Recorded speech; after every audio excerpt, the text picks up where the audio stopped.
bad learning environments create disability for students. So if we can fix the environment to flex, then there's no disability. I'm Lindsay Tan. I'm an associate professor of interior design at Auburn University. My research area is design ecology, and that's looking at how people and processes and products all interact together. And the goal of my research is to improve human health and quality of life. The pandemic impacted different students in different ways, and it's nuanced, and you can't just say this is the right answer for them. It really points to that empathy, figuring out where the students are and meeting them where they are to get them where we want them to be.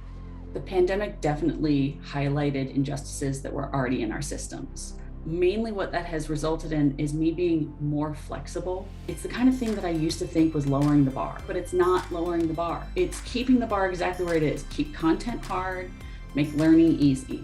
As soon as the pandemic hit, Top Hat became that lifeline for me. She's always trying new things. She's always introducing new perspectives into her teaching. She really does see each student. She really does help them come into their own. They're different people when they leave. Always willing to sit down and talk. She stops what she's doing to make sure everybody does feel seen, heard, and appreciated in our program. For me personally, Tan is like a hope figure that professors and people like authority figures actually do care. I've never met anyone that goes above and beyond like her, and just having her direct experience in my life has kind of just given me a lot more hope in regards to like the next 20 years. It's really about the conversations that have come out of this, about them telling me what they need.